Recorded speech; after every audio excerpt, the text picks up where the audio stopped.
The phenomenon is almost universal. The people who seem to move on the fastest are often the ones we can't seem to get out of our heads. It feels counterintuitive, even unfair. Logic would suggest that if someone goes quiet, fades into the background, or simply isn't present in your daily life, you would eventually forget about them. Out of sight, out of mind, as the old saying goes. But that's not how the human heart or psychology works. In reality, absence doesn't always lead to oblivion. It often fertilizes the ground for obsession, for wondering, for that nagging question of what if. That plays on a loop in the quiet hours of the night. However, it's a critical mistake to confuse this natural human tendency with a strategy. The goal isn't to be forgotten. It's to be remembered for the right reasons. And what truly etches someone into your memory isn't the empty space they leave behind, but the profound and palpable transformation they undergo after they've stepped away. This is the core truth so many misunderstand. Women don't miss a man's absence. They miss his energy. They miss his presence, the specific and unique way he made them feel when he was fully engaged, confident and present in the relationship. That feeling of being seen, valued, and electrified by someone's company is what creates a lasting imprint.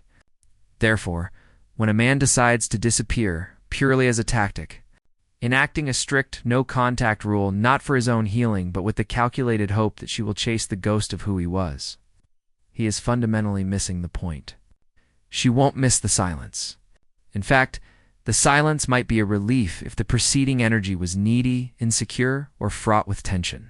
What she will eventually notice, and what will give her pause, is the shift. She will miss the moment she sees a glimpse of the man she was initially drawn to, but now evolved more grounded, more at peace, more focused on his own path. She doesn't miss the void. She misses the vitality that once filled it.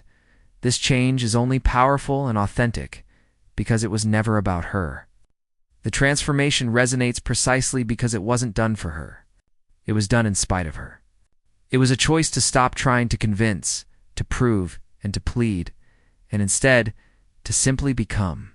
The man who works on himself for his own sake, who builds a life so compelling that her absence becomes a footnote rather than the central theme of his story, is the man who becomes unforgettable. He isn't a vacant space begging to be filled. He is a force of nature that reminds her of what she once had access to. That is the shift that truly makes her question everything, not a tactical silence, but a substantive and undeniable evolution. The impulse to explain yourself is a deep-seated human reaction, especially when you feel misunderstood or undervalued. In the fragile aftermath of a relationship's end or a painful pullback, the desire to make her see, to make her understand your worth, your intentions, or your pain can feel overwhelming. You draft long, meticulous texts in your mind, constructing perfect paragraphs designed to bridge the gap of misunderstanding, believing that if you can just find the right words, you can make her feel the remorse or recognition you so desperately crave. But this is a critical error, a trap that instantly surrenders your power. The very act of explaining, of justifying your value, positions you as a defendant pleading your case before a judge. You are implicitly accepting her frame the idea that your worth is something for her to evaluate and approve. The moment you start trying to convince someone of your value, you have already silently conceded that you need their validation to feel valuable. You have handed her the gavel and placed yourself on the witness stand, and no amount of eloquent testimony can change the dynamic of that unequal power. Structure, true value, and transformation are not concepts to be argued. They are realities to be felt and observed. They are communicated not through words, which are cheap and easily manipulated, but through being. A man who has genuinely evolved does not announce his change. He embodies it. His growth is evident in the subtle and not so subtle shifts in his energy, his posture, his priorities, and his peace. He understands that sending a text about how he's been working on himself is the weakest possible evidence of change. It's the equivalent of an empty container loudly proclaiming it is now full. The man who has truly done the work simply is full, and that fullness radiates from him without a single word being uttered. This is what it means to let your evolution speak louder than your words ever could. It is the undeniable difference in your vibe that makes people pause and wonder what's different about you. It's the easy, authentic smile that isn't forced for her benefit, but is a natural byproduct of your own contentment. It's the way you move through the world with a sense of purpose that is yours alone, not derived from anyone else's attention or approval. This requires a specific kind of quiet, not the passive. Waiting silence of a tactic, but the active. Focus quiet of a man building his life. You go quiet on the external channels of communication, not to play games. But because you are too busy channeling that energy inward, you are leveling up, and that process demands focus. This purposeful silence creates a space for her to wonder. Not because you've left a void, but because you've become a mystery she can no longer easily solve. The man she knew would have explained, pleaded, and sought validation. This new version doesn't. He is present, engaged, and moving forward. And his lack of need to explain himself is the most powerful statement he can make. That unspoken shift, the quiet confidence of a man who knows his own worth without requiring anyone else to. Affirm it carries a weight and an attraction that no meticulously crafted message could ever hope to achieve. It bypasses the critical mind and speaks directly to intuition. She will feel it in her gut long before her brain can formulate a reason why. That is the power of becoming instead of explaining, the most instinctive, yet most self-destructive reaction to someone pulling away is to chase.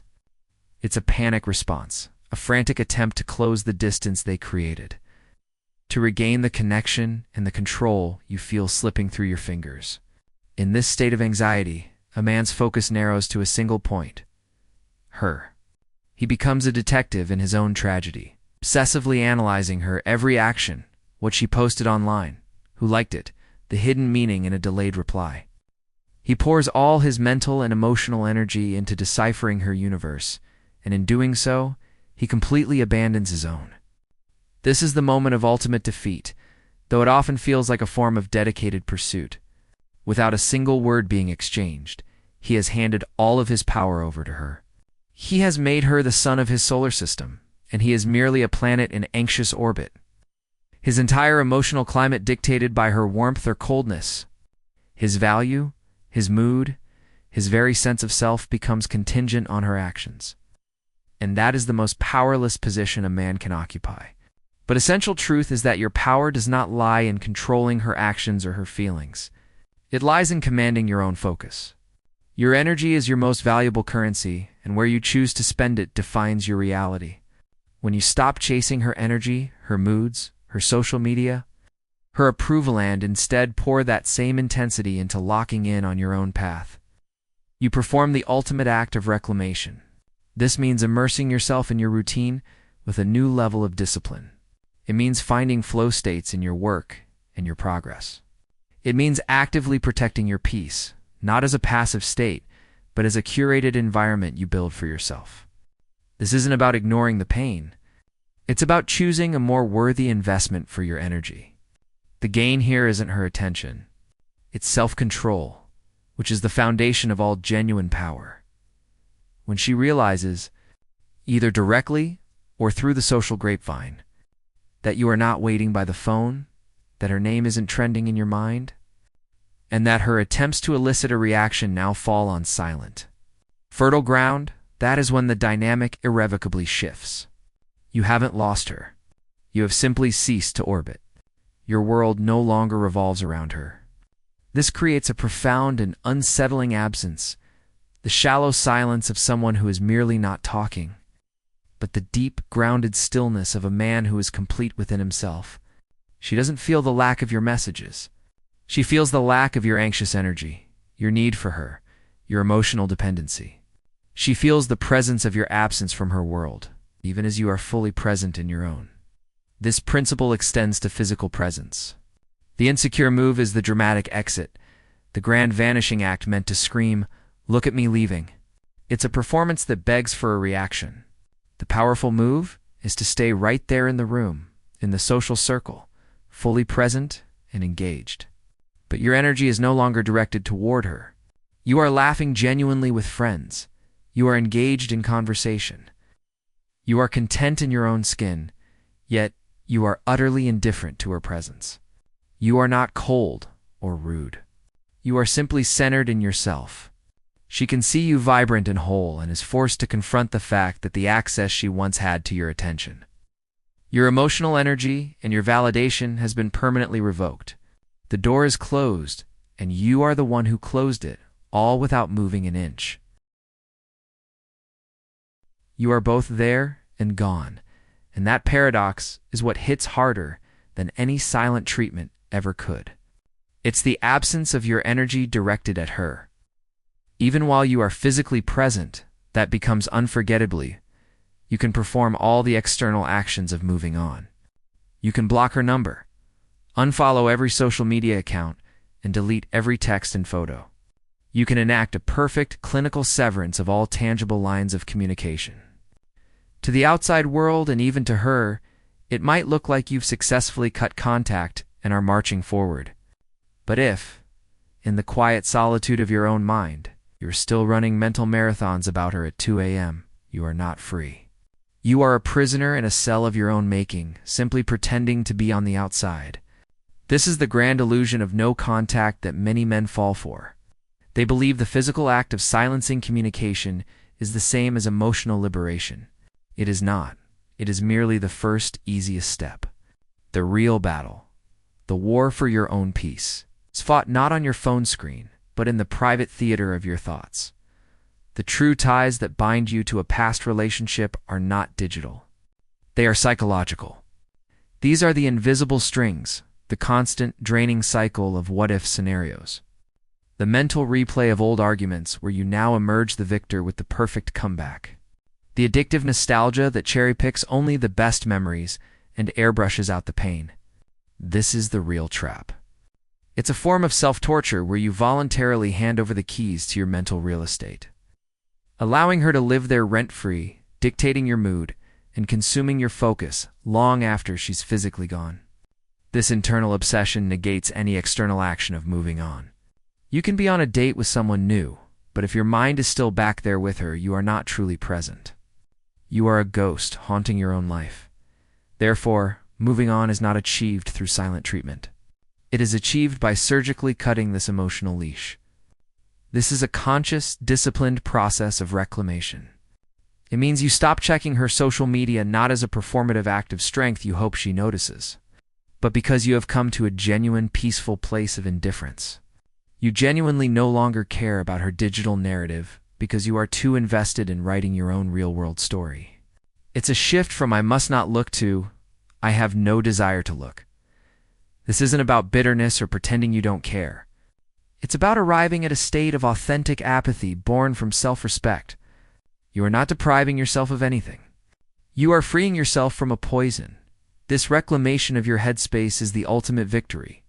It's the moment you evict her from your mind. You stop allowing her memory to be a tenant that trashes the place with anxiety and rumination. You take back ownership, redecorate with your own goals, your own passions, and your own peace. This internal shift is the most powerful energy change you can undergo. And this energy is palpable. People can sense when someone is no longer emotionally tied to a past outcome. It radiates from you as a quiet, unshakable confidence. Trust me, she will feel this energetic shift long before she ever notices your digital silence. Your silence will simply become the logical, external reflection of an internal reality you have already created. The real freedom was never about her not being able to contact you. It was about you finally realizing you had nothing left to say to her. Even in the silence of your own mind, in the playbook of modern dating, there exists a crucial and often misunderstood distinction. A subtle difference in energy that separates a position of lack from a position of power. This is the difference between being unavailable and being unreachable. Anyone can make themselves unavailable. It is a tactical, surface-level action.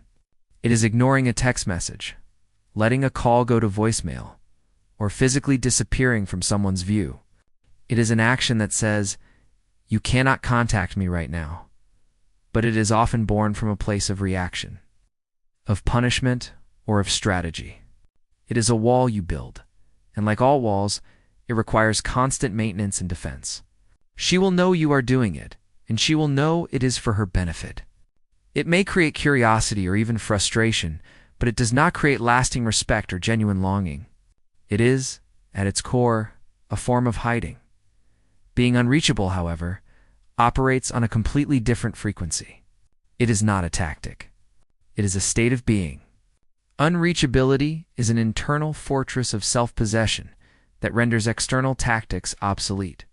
It means that while she might still have your phone number, the version of you that she knew, the man who sought her validation, who was shaken by her moods, who needed her attention to feel worthy, that man no longer exists at that number.